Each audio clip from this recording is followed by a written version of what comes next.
Mari kita bersatu di dalam doa. Bapa kami yang ada di surga, kami ucap syukur dan berterima kasih Tuhan atas kesempatan yang telah Engkau berikan. Kiranya Tuhan, biarlah kami izinkan kami Tuhan, kami mau merenungkan sebagian dari kebenaran firman Tuhan. Ajar kami Tuhan, buka hati dan pikiran kami sehingga kami dapat mencari harta yang sesungguhnya ya Tuhan, yaitu Engkau sendiri. Karena berkat Tuhanlah yang dapat membuat kami selamat di dunia ini. Terima kasih Tuhan, kami siap mendengarkan firman Tuhan. Di dalam nama Tuhan Yesus, kami telah berdoa dan mengucap syukur. Shalom Bapak Ibu yang dikasih oleh Tuhan.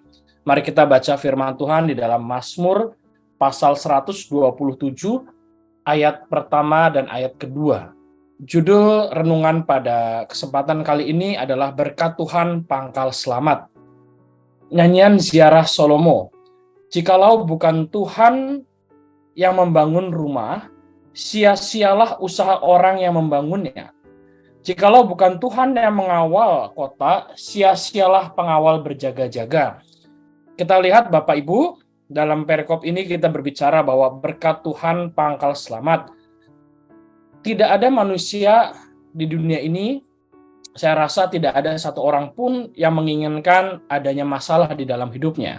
Pasti setiap orang ingin mendapatkan kebahagiaan. Setiap orang ingin mendapatkan harta, setiap orang ingin mendapatkan berkat, setiap orang ingin mendapatkan sesuatu yang membuat dirinya nyaman. Kerap kali bahkan sampai tidak sadar atau mungkin sadar bisa mencelakakan dan menjadi dirinya egois. Nah, ketika kita mau belajar dari firman ini Bapak Ibu, yang pertama adalah bahwa kalau bukan Tuhan yang membangun, sia-sia orang yang membangunnya.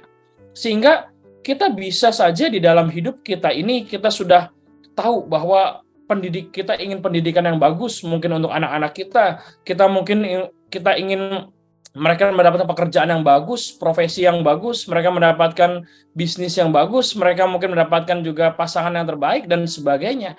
Tetapi kalau itu semua tidak kita taruh di bawah kaki Tuhan, maka semuanya adalah sia-sia.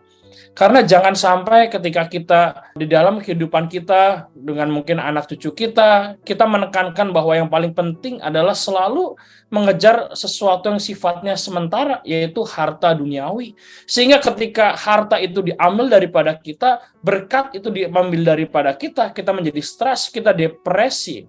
Kita lupa bahwa yang memberi berkat itulah yang lebih penting, yaitu Tuhan itu sendiri.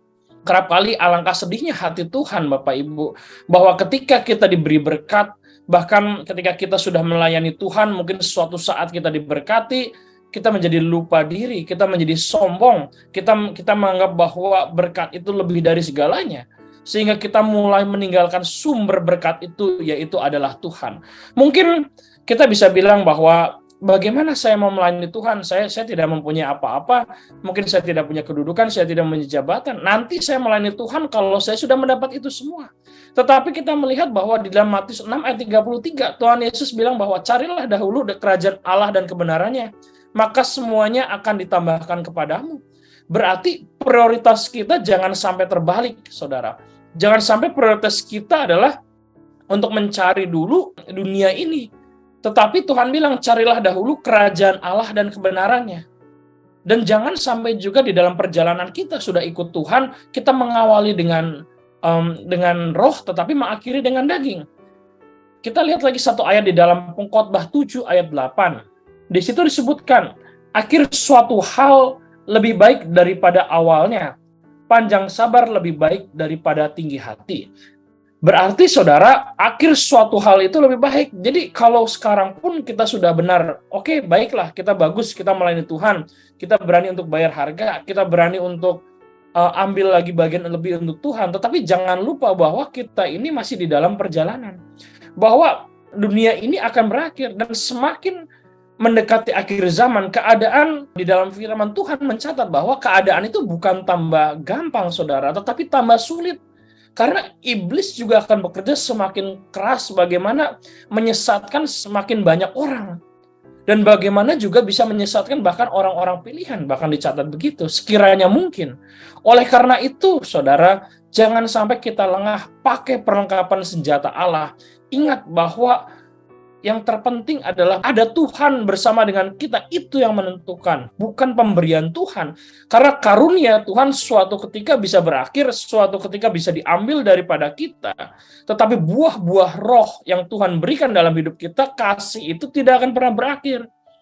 Jadi kita tidak usah memusingkan di dalam kehidupan kita. Memang kita memerlukan materi, memang kita memerlukan mungkin ada kedudukan, mungkin kita memerlukan uang, pekerjaan, bisnis dan sebagainya. Tapi jangan lupakan hal terpenting di dalam hidup kita, yaitu cari dahulu kerajaan Allah, cari Tuhannya terlebih dahulu.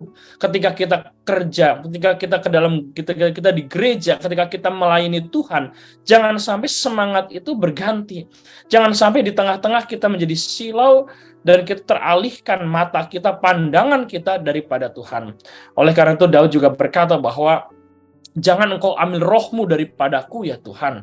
Sehingga kiranya Bapak Ibu, jangan sampai kita juga kehilangan roh Tuhan di dalam hidup kita. Saya teruskan lagi tadi di dalam ayat yang kedua. Sia-sialah kamu bangun pagi-pagi dan duduk-duduk sampai jauh malam, dan makan roti yang diperoleh dengan susah payah, sebab ia memberikannya kepada yang dicintainya pada waktu tidur. Yang kedua adalah, saudara, kita melihat Tuhan memberikan yang dikasihi kepada orang yang dikasihinya. Sehingga sekarang jangan lagi fokus kita mencari berkatnya, fokuslah menjadi orang yang dikasihi oleh Tuhan. Berlomba-lombalah agar kita dikenal secara pribadi juga oleh Tuhan. Berlomba-lombalah agar kita menjadi orang yang dicintai Tuhan. Karena kita ini adalah biji mata Tuhan, saudara. Sehingga banyak orang kadang berpikir, loh saya kan biji mata Tuhan, ya sudahlah, saya diam-diam saja saya mendapat kasih karunia. Memang kita mendapatkan kasih karunia daripada Tuhan, saudara. Tetapi di sini juga dicatat, kita juga harus menjadi orang yang dicintai Tuhan. Jangan kita semata-mata hanya ya sudah, karena saya mendapat kasih karunia, saya bisa hidup seenaknya. Tidak bisa seperti itu. Bagaimana kita juga menjaga keselamatan ini? Bagaimana setelah kita diselamatkan, iman kita harus ditambahi dengan kebajikan. 2 Petrus 1 ayat 5, saudara. Bagaimana dalam ketika kita sudah memiliki iman kepada Tuhan, diselamatkan, kita juga menambahkan kebajikan. Kita melakukan perbuatan baik. Bagaimana kita menerjemahkan firman itu di dalam hidup kita. Karena di dalam Matius 7 ayat 21 juga disebutkan bahwa bukan orang yang berseru kepadaku Tuhan, Tuhan akan masuk ke dalam kerajaan surga, melainkan dia yang melakukan kehendak Bapakku. Sehingga bagaimana agar kita bisa menjadi orang yang dikasih oleh Tuhan, saudara? Bagaimana kita bisa melakukan kehendak Bapa? Bagaimana kita bisa melakukan kehendak Tuhan di dalam hidup kita? Banyak orang hanya berhenti kepada berkat, mujizat. Banyak orang hanya berhenti bahwa saya sudah melayani Tuhan. Banyak orang berhenti bahwa saya sudah merasa bisa paham firman Tuhan. Tetapi kita tidak mau terus mengasah diri kita untuk lebih dekat lagi dengan Tuhan. Kita tidak mau diri kita untuk bergaul dengan Tuhan. Kita merasa kita sudah bisa, kita merasa sudah pelayanan akhirnya menjadi rutinitas, kita ke gereja juga akhirnya hanya kita lakukan saja, saudara, tanpa sadar bahwa kesombongan itu sudah mulai menggerogoti di dalam hidup kita. Oleh karena itu, mari sekarang kita berlomba-lomba. Kita melihat bahwa keadaan ke depan, kita tidak tahu, mungkin terjadi ada perang di mana, saudara, mungkin juga ada yang meramalkan bahwa tahun ini mungkin sulit dan sebagainya. Tahun boleh sulit, kita tidak ada yang tahu, dan memang Alkitab juga sudah mencatat, kita nggak perlu heran bahwa akhir zaman ini akan semakin sulit. Tetapi percayalah, akan selalu ada pertolongan dari Tuhan bagi mereka yang mengasihi Dia, bagi mereka yang terpanggil dalam rencananya, bagi mereka juga yang dikasihi oleh Tuhan. Kita lihat, saudara, di dalam ayat terakhir di dalam Mazmur 37 ayat 23 sampai 25. Di sini firman Tuhan berkata bahwa Tuhan menetapkan langkah-langkah orang yang hidupnya berkenan kepadanya. Apabila ia jatuh, tidaklah sampai tergeletak, sebab Tuhan menopang tangannya. Dahulu aku muda, sekarang telah menjadi tua, tetapi tidak pernah kulihat orang benar ditinggalkan, atau anak cucunya meminta-minta roti. Ini yang harus kita pegang, saudara, bahwa tidak pernah orang benar, saudara, ditinggalkan oleh Tuhan. Kalau hidup kita berkenan di hadapan Tuhan, Tuhan akan menetapkan langkah-langkah hidup kita. Meskipun saat ini kita tidak mengerti, meskipun mungkin kita diolok-olok oleh orang dunia, diolok-olok mungkin oleh teman kita, bahkan saudara kita bisa menjatuhkan kita, tapi percayalah kalau kita hidup benar, hidup kita berkenan kepada Tuhan, maka Tuhan sendirilah yang akan membela kita. Tidak akan kita dibiarkan terjatuh oleh Tuhan. Tidak akan bahwa di sini juga mencatat bahwa anak cucu kita juga meminta-minta roti ditinggalkan oleh Tuhan. Percayalah kalau kita mencari Tuhan terlebih dahulu, berkat Tuhan itulah pangkal selamat. Jangan sampai kita semua salah dalam memilih prioritas di dalam hidup ini. Carilah Tuhan, fokus kepada Tuhan, bergaul dengan Tuhan, berlomba-lomba menjadi orang yang dikasihi oleh Tuhan. Mari Bapak Ibu, kita tundukkan kepala kita untuk berdoa. Bapa kami yang ada di surga, yang kami kenal dalam nama Tuhan Yesus, kami berdoa agar setiap kami mempunyai hati yang taat kepada firman Tuhan. Firman-Mu adalah untuk kebaikan kami, karena firman-Mu mengandung janji. Walaupun terkadang kami tidak mengerti, tapi pimpinlah kami untuk tetap mampu melakukannya. Mari dekapkan kedua tangan kita di dada. Jika saudara punya pergumulan, persoalan, tantangan di dalam karir, studi, keuangan, masalah keluarga, kesehatan, apapun juga termasuk berjodohan, biarlah berkat Tuhan turun ke atasmu dan kekuatan kasih Tuhan turun atasmu. Dan percayalah Tuhan akan membukakan pintu-pintu berkat, serta damai sejahtera Allah menaungimu senantiasa.